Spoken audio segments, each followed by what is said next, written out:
Bonjour à tous et bienvenue dans le podcast Prenez la parole, une émission des savoirs essentiels de Petit Quevilly.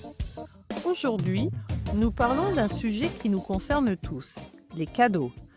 À l'approche des fêtes, offrir ou recevoir un cadeau peut être une vraie question. Pression sociale, idée originale, cadeaux pour les animaux, nous allons en discuter avec nos invités. Pour commencer, Eloiria, dites-nous, à l'approche de Noël, n'y a-t-il pas une pression sociale autour du cadeau ? Eh oui, c'est vrai.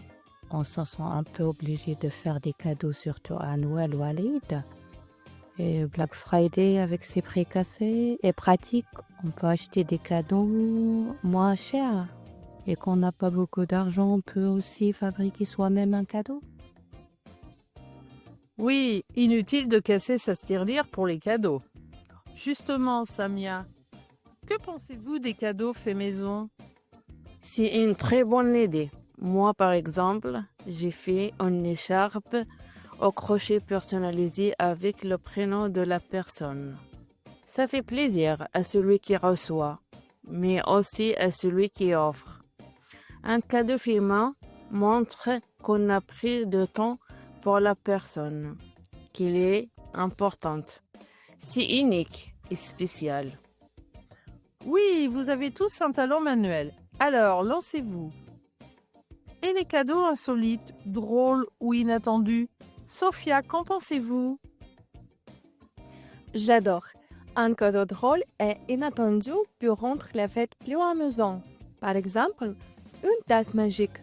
Quand on verse de l'eau chaude, la photo de son chat apparaît. Ces cadeaux créent une surprise, mais parfois ils sont inutiles, comme un diplôme de meilleur, qui finit souvent dans un tiroir, mais ça reste un bon souvenir. Ah, on a tous reçu ce genre de cadeau.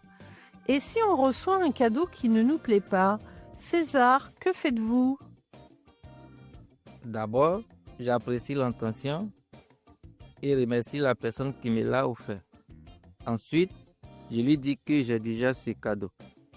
Je propose parfois de le vendre ou de l'échanger pour avoir quelque chose qui me sera utile.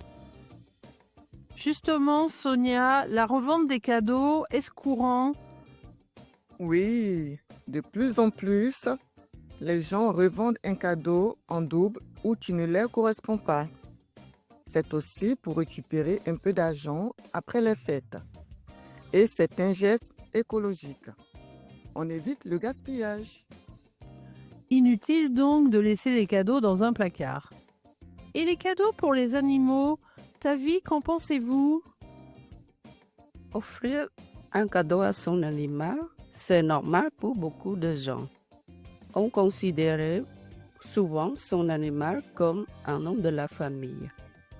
Un jouet adapté, un couchage moelleux pour un chat ou un manteau pour un chien sensible au froid. Ça peut améliorer le confort. Mais attention, demandez-vous si l'animal en a besoin. Certains gadgets sont chers ou inutiles et finissent oubliés.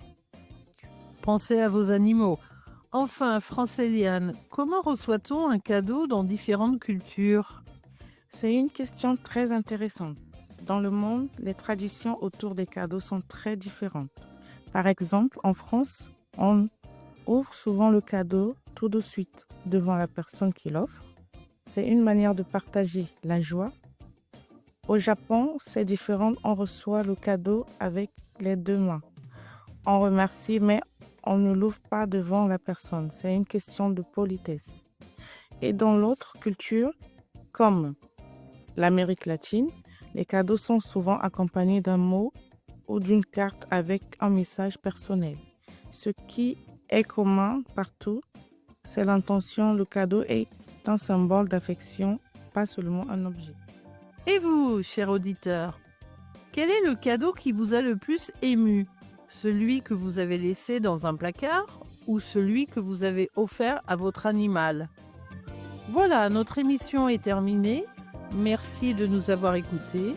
À bientôt pour un nouvel épisode de Prenez la parole.